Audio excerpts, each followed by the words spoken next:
Hello बच्चों, चलिए प्रश्न को देखते हैं। प्रश्न है हमारे पास, निम्नलिखित को परिकलित कीजिए। प्रथम आव्यूह दे रखी है cos वर्ग x sin वर्ग x cos वर्ग x का योग करना है हमें। आव्यूह दूसरी आव्यूह दे रखी है sin वर्ग x cos वर्ग x और sin वर्ग x के साथ। तो हमें दो आव्यूहों का योगफल ज्ञात करना है। चलिए सर्वप्रथम हम प्रश्न के लिए मुख्य अवधारणा लिखते हैं। तो हमारी मुख्य अवधारणा क्या हो जाएगी? दो अवयवों का योगफल। तो दो अवयवों का योगफल तभी संभव है जब उनकी कोटि समान हो। यदि दोनों की कोटि समान है तो हम दोनों अवयवों का योग कर सकते हैं और दो अवयवों का योग फल से प्राप्त अवयव के अवयव उन दोनों अवयवों के संगत अवयवों के योग के बराबर होंगे।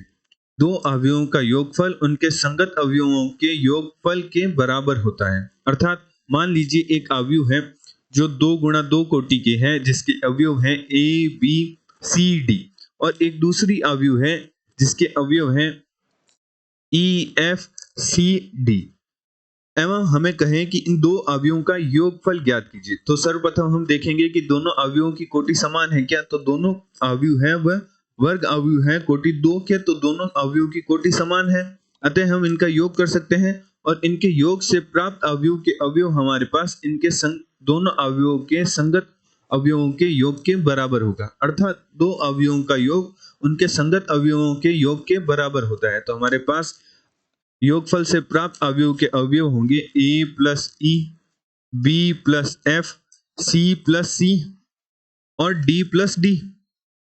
तो हमारे पास अवयव प्राप्त होगी जो कि हमारे पास प्राप्त हो जाएगी a plus E, B plus F, 2c और 2d। तो इस प्रकार हमारे पास दो अवयवों का योगफल होता है। एवं हमें निम्न प्रश्न को हल करने के लिए एक त्रिकोणमितीय सूत्र की भी आवश्यकता होगी, जो कि है साइन वर्ग x प्लस कॉस वर्ग x का मान है जो 1 के बराबर होता है। अतः प्रश्न अनुसार प्रश्न में हमें दो अवयव दे रखी है, जहां हमारा प्रथम अवयव है कॉस वर्ग x साइन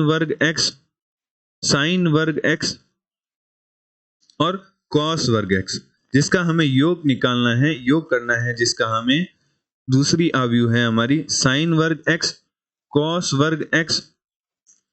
वर्ग x और साइन वर्ग x। तो इनका योग क्या होगा? इनके संगत अवयवों के योग के बराबर होगा, जिससे हमारे पास अवयव प्राप्त होगी।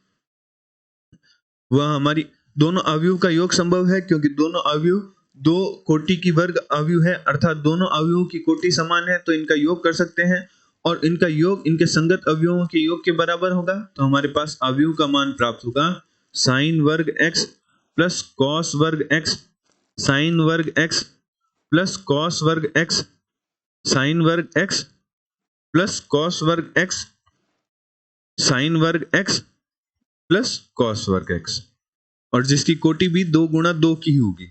तो हमारे पास अवयव प्राप्त होगी। हमने मुख्य अवधारणा में देखा था कि साइन वर्ग x प्लस कॉस वर्ग x का मान होता है 1। तो हमारे पास दोनों अवयवों के योगफल से प्राप्त अवयव का मान होगा 1 1 1 1।